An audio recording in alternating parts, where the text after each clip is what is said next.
Welcome to the ज्ञान academy dear aspirants. मैं MD आशिक हुसैन। आप जान रहे हैं कि हम लोग यूनिट 7 डिस्कस कर रहे हैं बेसिकली, और यूनिट 7 के अंदर जो पार्ट सी है यानी कि सब यूनिट सी है उसको डिस्कस कर रहे हैं। पिछले वीडियो में हमने फीडबैक डिवाइस और guidance as a feedback device का चर्चा किया था कि गाइडेंस को एज ए फीडबैक डिवाइस हम किस तरीके से देख सकते हैं, ले सकते हैं। आज की इस वीडियो में हम असेसमेंट ऑफ पोर्टफोलियो की बात करेंगे बेसिकली कि पोर्टफोलियो का असेसमेंट कैसे किया जाएगा। एक्चुअली में पोर्टफोलियो क्या है ये मेरा टॉपिक नहीं है, कितने टाइप्स के हैं ये भी हमारा टॉपिक नहीं है, लेकिन फिर भी मैं आपसे कुछ ज़रूरी बातें पोर्टफोलियो के हवाले से करूंगा और फिर उसके बाद मैं आपसे बताऊंगा कि कैसे आप पोर्टफोलियो का असेसमेंट कर सकते हैं। बेसिकली पोर्टफोलियो एक जो इवैल्यूएशन रिफॉर्म हुआ या एग्जामिनेशन रिफॉर्म हुआ उसके तहत पोर्टफोलियो आया। एक्चुअली में पोर्टफोलियो में बेसिकली क्या होता है, आप सब जानते हैं कि इवैल्यूएशन का एक अल्टरनेटिव मेथड है पोर्टफोलियो हमारा, जिसमें स्टूडेंट की तमाम तर progress from initial to the end, है ना, बच्चों की इनिशियल से लेकर के एंड तक की जो प्रोग्रेस हुई है उस हवाले से हम उन तमाम चीज़ों को पोर्टफोलियो के अंदर रखते हैं। दूसरी चीज़ ये है कि पोर्टफोलियो हमारा सेमेस्टर का हो सकता है, ईयर्स हो सकता है, मंथली हो सकता है, वीकली हो सकता है, या फिर आप जब तक के किसी पर्टिकुलर स्कूल में रहेंगे तब तक के लिए पोर्टफोलियो हो सकता है।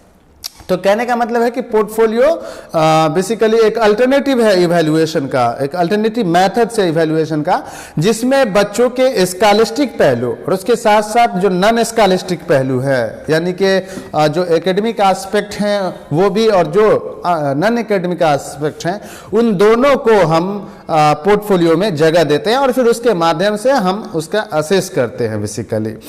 एक्चुअली में आप अगर दूसरे तरीके से कहें पोर्टफोलियो को, जैसा कि आपको स्क्रीन पर दिख रहा होगा, अगर दूसरे तरीके से अगर पोर्टफोलियो के बारे में आपको कहना हो तो आप यूँ कह सकते हैं कि बेसिकली पोर्टफोलियो एक नमूना है स्टूडेंट्स के वर्क का, जिसमें स्टूडेंट की इनिशियल टू द एंड, शुरुआत से लेकर के या बिगिनिंग टू द एंड, शुरुआत से लेकर के अंत तक की जो भी एक्टिविटी परफॉर्म की जाती है स्टूडेंट्स के जरिए से, जो भी बेहतरीन अमल किए जाते हैं उसके जरिए से या बेहतरीन परफॉर्मेंस दिए जाते हैं, उन तमाम को हम बेसिकली पोर्टफोलियो के अंदर नोट करते हैं।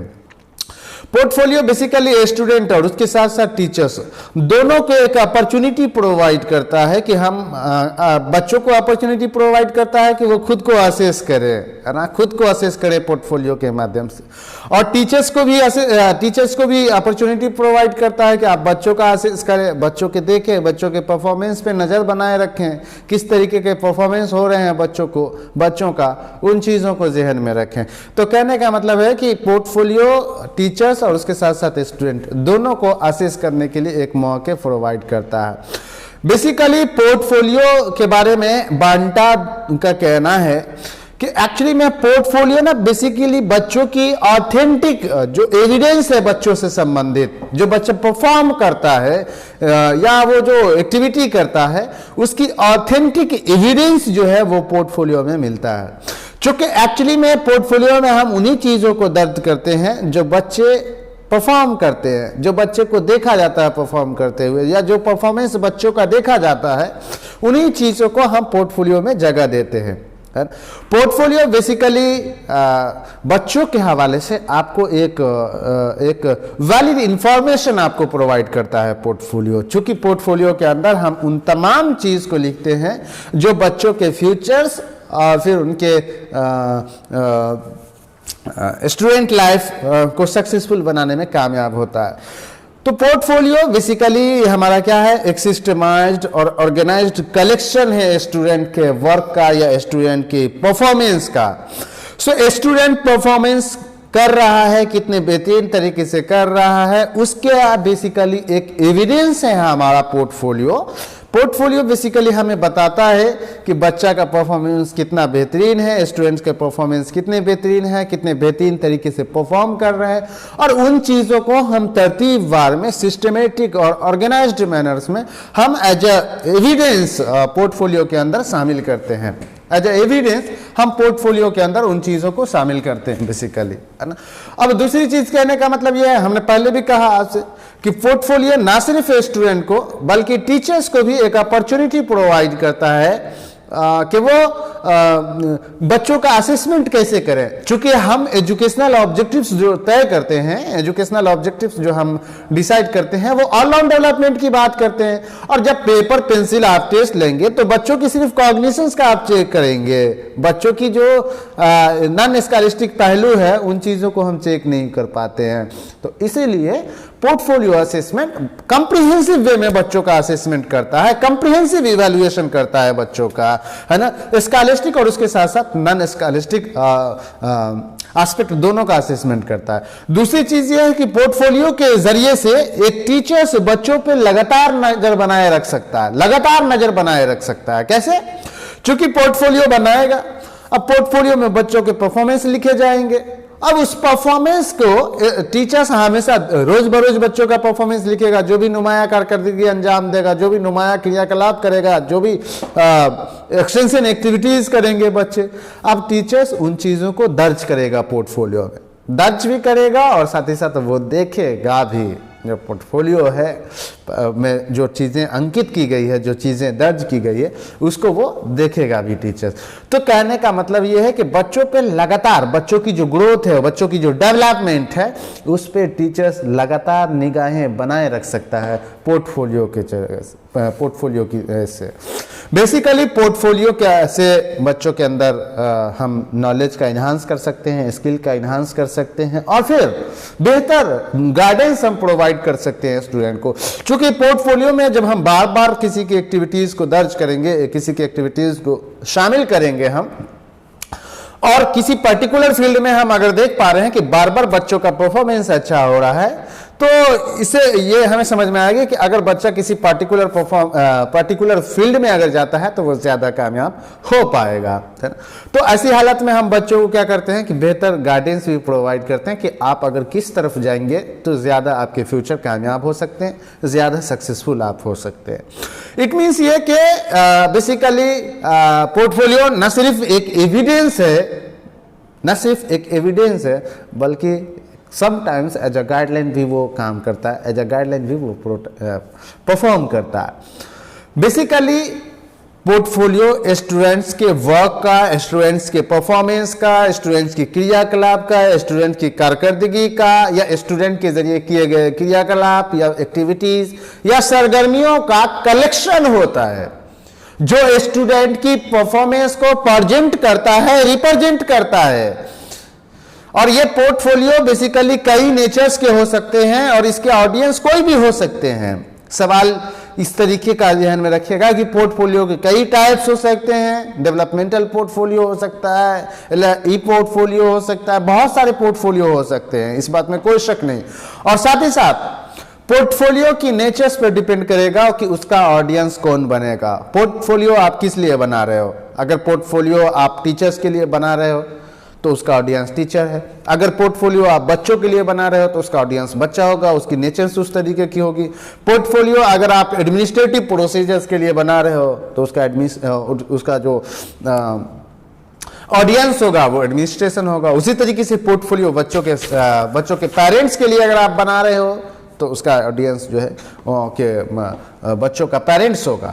इट मीन्स कहने का ये मतलब है कि पोर्टफोलियो के कई टाइप्स हो सकते हैं, उसके अलग अलग नेचर हो सकते हैं, इस बात में कोई शक नहीं है। हाँ, लेकिन ये हकीकत है और ये बिल्कुल क्लियर कट बात है कि पोर्टफोलियो बेसिकली बच्चों के वर्क का, बच्चों के परफॉर्मेंस का, बच्चों की एक्टिविटी का एक कलेक्शन है, एक एविडेंस है, जो बच्चों जिसके अंदर हम बच्चों की जो बेस्ट वर्क है, जो नुमाया कारकर्दगी है बच्चों की, उसको हम शामिल करते हैं पोर्टफोलियो के अंदर। बेसिकली पोर्टफोलियो में के हवाले से 4 एजम्पशंस है। इसको डी फाइना ने 1992 में एजम्पशंस दिए थे पोर्टफोलियो के हवाले से।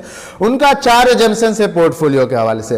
पहला उन्होंने कहा कि portfolio are systematic, purposeful and meaningful collection of students work in one or more subject area. Basically हमारा पोर्टफोलियो एक से ज्यादा सब्जेक्ट के अंदर हमारा क्या है कि कलेक्शन हो सकता है, सिस्टमेटिक और पर्पसफुल कलेक्शन हो सकता है हमारा।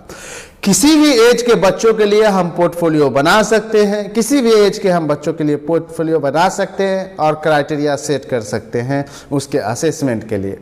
तीसरी बात उन्होंने कही कि पोर्टफोलियो कलेक्शन में include input by teacher, parents, peers and school administration. मैंने पहले भी कहा आपसे और फिर कह रहा हूं कि ये पोर्टफोलियो की नेचर पर डिपेंड करेगा कि पोर्टफोलियो किस नेचर का है, कौन उसमें शामिल हो सकता है, कौन उसमें काम करेगा। कोई भी उसमें काम कर सकता है, कोई भी डेटा इनपुट कर सकता है, स्टूडेंट भी डेटा इनपुट कर सकता है, टीचर्स भी इनपुट कर सकता है और बच्चे तो इनपुट कर ही सकते हैं, पीयर्स भी इनपुट कर सकते हैं और एडमिनिस्ट्रेटिव यानी कि स्कूल मैनेजमेंट वगैरह जो है वो भी पोर्टफोलियो एंट्री कर सकता है बेसिकली, है ना। उसके बाद पोर्टफोलियो कलेक्शन में इंक्लूड कहने का मतलब ये है कि पोर्टफोलियो के अंदर हम डे टू डे बच्चों की जो बेहतर परफॉर्मेंस है, जो अच्छी परफॉर्मेंस रोज बरोज बच्चे दे रहे हैं, हम उनको पोर्टफोलियो के अंदर शामिल करते हैं और उसके ज़रिए से हम बच्चों का असेस करते हैं। अब एक्चुअली में थोड़ा सा इस बात को समझिए कि पोर्टफोलियो असेसमेंट की ज़रूरत क्यों है। मैंने पहले ही कहा कि हमारा एजुकेशनल ऑब्जेक्टिव जो है वो बच्चों का ऑलराउंड डेवलपमेंट है और ऑलराउंड डेवलपमेंट जब है तो उसको हम असेस कैसे करेंगे? एक सवाल पूछ कर क्या असेस नहीं कर सकते ना। एक सवाल पूछ के हम बच्चों का असेस नहीं कर सकते ना। तो असेस करने के लिए हमें क्या करना पड़ेगा? बेसिकली असेस करने के लिए हमें क्या करना पड़ेगा? बच्चों का उनके जो स्काइलिस्टिक और नॉन स्काइलिस्टिक पहलू है दोनों का असेसमेंट कर सकते हैं। और रोजमर्रा जिंदगी में बच्चे बहुत सारी एक्टिविटी करते हैं, बहुत सारी एक्टिविटी करते हैं जिसको हम नज़रअंदाज कर देते हैं। जैसे बच्चा दीवार पेंट करता है, बाइसाइकिल बनाता है ना, कहानी लिखता है, ड्रामा करता है, सुई धागा प्रतियोगिता करता है, मैथमेटिक्स सॉल्व करता है, क्यूजेज सॉल्व करता है, क्यूजेज में शामिल होता है, बहुत सारी किताबें पढ़ता है और बहुत सारी रोल परफॉर्म करता है वो। लेकिन हम इन तमाम चीज़ों को छोड़ देते हैं। तो एक कंप्रीहेंसिव असेसमेंट करने के लिए, कंप्रीहेंसिव इवैल्यूएशन करने के लिए ये ज़रूरी है कि बच्चों का जो भी कारकर्दगी नुमाया अंजाम दे रहे हैं बच्चे, उनको पोर्टफोलियो के अंदर शामिल किया जाए। पोर्टफोलियो में अब कहने का मतलब है कि क्या रखा जाएगा, पोर्टफोलियो में क्या रखे जा सकते हैं। देखिए पोर्टफोलियो में आप बच्चों की हैंडराइटिंग का सैंपल रख सकते हैं कि बच्चा जब शुरुआत में आया था अब उसका कैसा हैंडराइटिंग है, किस तरीके से उसके परफॉर्मेंस बेहतर हो रहे हैं, तो वो आप रख सकते हैं। उसी तरीके स्पेलिंग वगैरह के हवाले से एविडेंस आप रख सकते हैं। उसी तरीके से बुक रिव्यूज़ रख सकते हैं बच्चों का, बच्चों की पेंटिंग रख सकते हैं, डिसेक्शंस रख सकते हैं, ऑडियो टेप्स रख सकते हैं, वीडियोज़ रख सकते हैं बच्चों का, फोटोज़ रख सकते हैं। अब बच्चे का वीडियो रोल प्ले कर रहा हो या डांस कर रहा हो या कोई भी एक्टिविटीज़ कर रहा हो उसकी वीडियोस आप रख सकते हैं। ड्रामा है, स्पोर्ट है, सेगमेंट है, प्रोजेक्ट है, इन तमाम चीज़ों का बेसिकली आप जो है कि शामिल कर सकते हैं एक पोर्टफोलियो के अंदर। आज के लिए बस इतना ही, मिलते हैं नेक्स्ट वीडियो में। बहुत बहुत धन्यवाद, थैंक यू।